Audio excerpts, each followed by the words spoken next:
नमस्कार जय Jagannath welcome to प्रतिमास kitchen आसतु आज आम प्रस्तुत करवा आंब सड़ा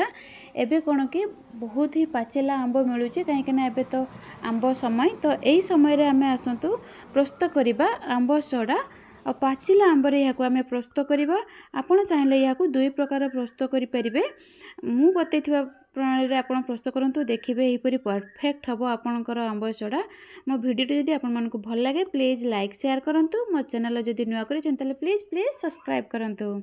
देखु मुझे किसी बाड़ी जो आंब देसी आंब से आंब नहीं आपड़ ये किंतु जदि आपणकर आंब खटा नथिबो अधिक ताहले आपण जो मार्केट जो विभिन्न प्रकार आंब मिलूँ आप से आंबर ही प्रस्तुत करेंगे किंतु कौन कि आम बाड़ी आंबर प्रस्तुत कले अधिक चीनी लगी थाए से देखो मुझे धोई देकी भल भाव में बाहर कर नहीं आंबरू एबे कौन करवा ना ताकू टिके भल भाव में ग्राइंड करनबा मंजी टी को टांकुटी को बाहर कर देकी एमती तार प्यूरी मैंगोर बने नबा देखो भल भाव में ग्राइंड करके छाणी नेबे मोर गोटा गोटा रही जाइतिला पुणी मु ताको आउ थरे ग्राइंड करके मु पुणी कढ़ई रे देइछि देखो एबे आमे गैस रो फ्लेम को ऑन करिकी आम यहाँ कंटिन्यूअसली चलेबा मुझे 3 केजी आंब नहीं ए आंबटा भी टिके खट्टा रही अधिक तो से मोर ये अधिक चीनी लगे जदि आपणकर आंब अधिक खट्टा जदि मीठा थाए ताहले आपणकर चीनी कम लगे तो आपण टेस्ट करिकी किंबा आपणकर आंब खट्टा किंबा मीठा देखिकी सेहीपरि आपण चीनी देबे किंतु कौन होता है कि देसी आंबर जो आम बाड़ी आंबर जो आम आंबर प्रस्तुत कले सड़ाटी कौन होता है कि आंबटी बहुत माने पानी थाए से ये बहुत समय जाए गैस रे फुटियापाई आपड़ चाहिए यहीपरि चकटिकी से चीनी आउ लुण आपड़ देकी ताको आपड़ गोटे थाली रे कि तेल को लगेगी एमती भी सुखई पारे किंतु सेटा टिके अधिक दिन लगे तो सी भी गोटे प्रकार हो पार आगुरी कौन कि जेजेमा का सेमती प्रस्तुत करते आम घर तो जेजेमा सेमती ही प्रस्तुत करते बहुत थर खाई किंतु मुझे कौन करी कढ़ई रे ताको बहुत समय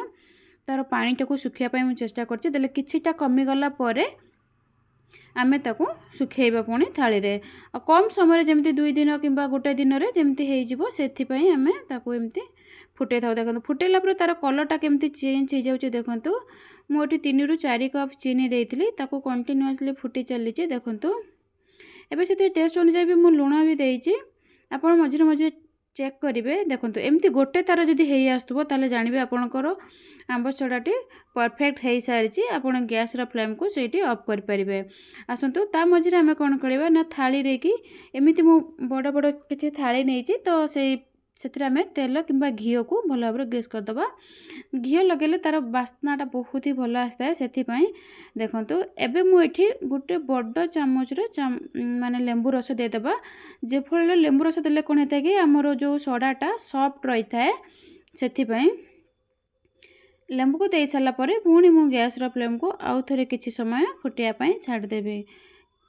देखो आउ किसी समय फुटी सारा मत ये लगी 40 ରୁ 45 मिनट कहीं यहाँ देसी आंब जदि आप मार्केट रू आंब आनिकी प्रस्तुत करेंगे ताहले आपणकर 15 ରୁ 20 मिनट लगे अधिक समय लगेनि तो यहाँ कौन कि देसी आंब जो एत समय लगी देखो मुझे आउ थे देखी हाथ में एपरी नहीं कि देखिए देखो गोटे तार हो आसुव ताले जान देखो मोर हल्का टिके हो तो मैं किसी समय फुटेबी फुटी सारापर ताकू गैस रो फ्लेम को ऑफ करदेवी मु 2 प्रकार प्रस्तुत करी आपण मैंने देखिए तो 2 प्रकार केमती करी देखु एबे हमर आंब सड़ाटी एबे गोटे प्लेट को माने थाली को बाहर करनबा आ बेसी मोटा करिवेनी बेसी मोटा करले कोन कि बेसी समय सुखिया पई पड़ता है मु टिके अधिका एठी मोटा कर देछि काहे कि ना मो पाखरे बहुत तक आंब सड़ा हो जाइतिला तो मु 6-7टा प्लेट कर देछि देखो यहीपर देखो प्लेट रे पकेला पर जमती आपे आपे सी चारि पाखे हो जाउथबो आ बहुत जल्दी भी जमती सी बहु नथबो आस्ते आस्ते तळको आसुथबो खसुथबो देखो एबे कौन करिया मो सेटा गोटे प्रकार करदेली खाली लुण आ चीनी रे सेटा दिया इटारे कौन करिबा ना किछि जीरा गुंड आउ किछि लंका पाउडर माने चिली पाउडर जदि आपण चाहिए मुठी घरे प्रस्तुत करथिबा लंका और जीरा पाउडर पकाउची घरे लंका आ जीरा गुंड पकेले ता टेस्ट बहुत ही भल आस्ता है आपण चाहिए एठी गोलमरिचर पाउडर भी मध्य व्यवहार करि परबे गोलमरिचर पाउडर देले भी से भी तार टेस्ट अलग आस्ता है मुझे किंतु घर तैयारी लंका पाउडर देछि देखो ये आउ गोटे प्रकार हो गला साधा रे प्लेन करें यहाँ टे चटपटा मसलादार करचे देखो ये आप चाहिए ए चाट मसला पकई पारे। आप 2 डंकी देकी तो गोटे प्लेट को करेंगे। मुझे अधिक दे दूँगी तो अधिक देले कौन हम ना आमको अधिक दिन लगे सुखापी। तो मु देखिए आपन को 2 दिन रे खरारे देकी ताको मु उठे देती। देखो यहीपरी करके आम ताको भल भाव चारिड़े लगेगला। एबे आम ताको सुखापी रखीदे खरारे। देखो मुझे 2 दिन पर खरार उठे आणिकी आपन को देखौची। देखो हाथ रे आदौ लगुना परफेक्ट भाव में हो जाए। चाहिए आउ टिके भी होता कहीं मोटे मोटा जेहेतु करी एमती छोरी रे साइड रे काटिदबा। आपन चाहिए पूरा उठे पारे कि एमती पीस पीस करके भी आप उठे पारे। ये देखो मुझे केमती रोल हिसाब से करी आनी। देखो केते बढ़िया भाव में पूरा चॉकलेट भलिया हो जाए। आपण मैंने निश्चित यहीपरि थोड़े प्रस्तुत करूँ। देखिए पिला माने थरे खाइला परे से माने बारंबार कहे बनवाई कहीं